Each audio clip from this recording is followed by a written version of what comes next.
মার্কিন দূতাবাসে হঠাৎ করেই সোমবার গভীর রাতে নিরাপত্তা জোরদার করা হয়েছে। মার্কিন দূতাবাসের নিজস্ব সূত্রে, অর্থাৎ তাদের গোয়েন্দা তৎপরতায় পরিচালিত তথ্যের ভিত্তিতেই তারা এই নিরাপত্তা জোরদারের জন্য সরকারের কাছে আহ্বান জানায় এবং তার পরপরই পুলিশের সবচেয়ে বিশেষায়িত এবং দক্ষ বাহিনী সোয়াট সহ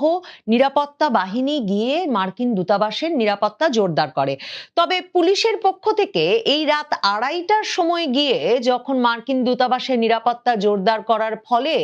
তা সকলের নজরে আসে এবং এমনকি পুলিশের ঢাকা মেট্রোপলিটন পুলিশের গুলশান বিভাগের সহকারী পুলিশ কমিশনার আলী আহমেদ মাসুদ নিজে সেই সময় এলাকার নিরাপত্তা জোরদারের বিষয়টি তদারকি করছিলেন, তাকে যখন গণমাধ্যম জিজ্ঞেস করে যে কি তথ্যের ভিত্তিতে তারা মার্কিন দূতাবাস এলাকার নিরাপত্তা জোরদার করেছেন, তারা বলেন না, মাঝে মাঝেই নাকি এমন মনে হয়, মাঝে মাঝে মনে হয় নিরাপত্তা ঝুঁকি আছে, মাঝে মাঝে মনে হয় নাই, যখন নিরাপত্তা ঝুঁকি আছে বলে মনে হয় তখন নিরাপত্তা বাড়ানো হয়। তবে আপনি আমি সকলেই বুঝতে পারি ব্যাপারটা এমন নয়। বিভিন্ন সূত্র থেকে এটা নিশ্চিত করা হচ্ছে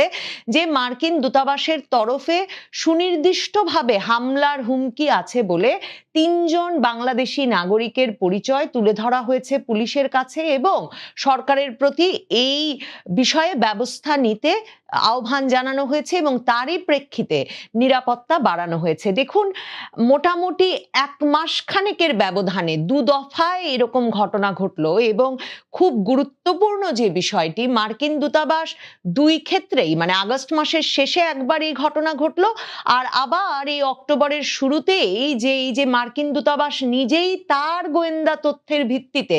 সরকারকে জানাচ্ছে যে হামলার আশঙ্কা এতটাই গুরুতর পর্যায়ে গেছে যে এখনই যাতে দূতাবাসের নিরাপত্তা বাড়ানো হয়। এবং আমরা সকলেই জানি যে মার্কিন দূতাবাস বাংলাদেশের সবচেয়ে স্পর্শকাতর, সবচেয়ে বেশি নিরাপত্তা চাদরে ঢাকা যে স্থাপনাগুলো আছে তার মধ্যে খুবই শীর্ষস্থানীয় পর্যায়ে আছে। এই অবস্থায় দেখেন, আগস্টের শেষে একবার, অক্টোবরের এই সোমবার রাতে আবারও মার্কিন দূতাবাস নিজস্ব গোয়েন্দা তথ্যের ভিত্তিতে সুনির্দিষ্ট তথ্য দিল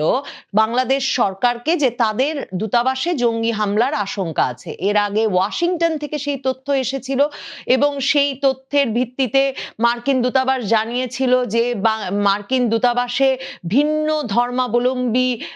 কর্মীদের ওপর হামলার ঘটনায় এমনকি জঙ্গি দল মার্কিন দূতাবাস এলাকা রেকিও করে গেছে এবং সে সময় তারা যে তথ্য দিয়েছিল তাতে জানা গিয়েছিল যে আন্তর্জাতিক আল কায়দা নেটওয়ার্কের সাথে সম্পর্কিত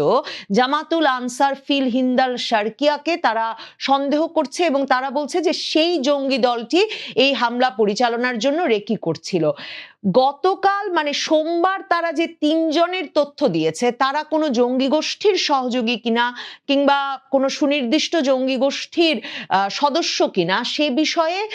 কোনো নিশ্চিত তথ্য পাওয়া যায়নি। তবে যেটা বলছিলাম, তাৎপর্যপূর্ণ হচ্ছে যে দূতাবাস সম্পূর্ণত এখন তার তার নিজস্ব গোয়েন্দা নেটওয়ার্কের উপর নির্ভর করছে, কারণ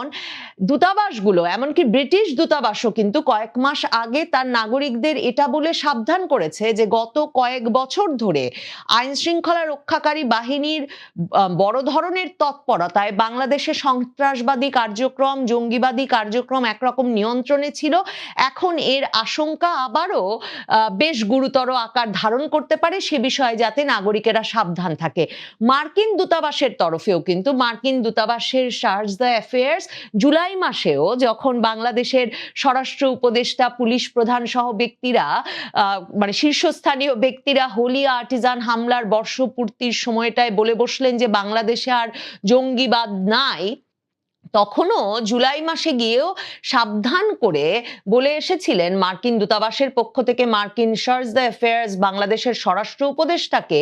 যে জঙ্গিবাদের বিষয়ে বাংলাদেশ যাতে সতর্ক থাকে। দূতাবাসগুলো সুনির্দিষ্টভাবে 2024-এর আগস্টের পর থেকে বুঝতে পারছে যে বাংলাদেশের আইন শৃঙ্খলা রক্ষাকারী বাহিনীর জঙ্গিবাদ মোকাবেলার যে নেটওয়ার্ক বা যেই ব্যবস্থাপনা গড়ে উঠেছিল বহু বছর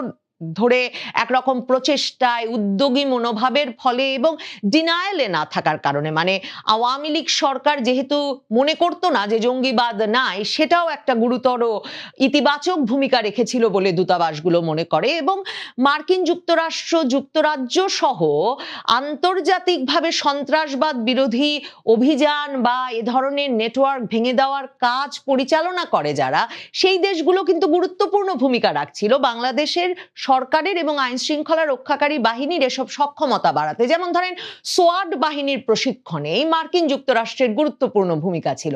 তো এই অবস্থায় 2024-এর আগস্টের পর থেকে দূতাবাসগুলো, পশ্চিমা দেশগুলো বুঝতে পারছে যে বাংলাদেশের আইন শৃঙ্খলা রক্ষাকারী বাহিনীর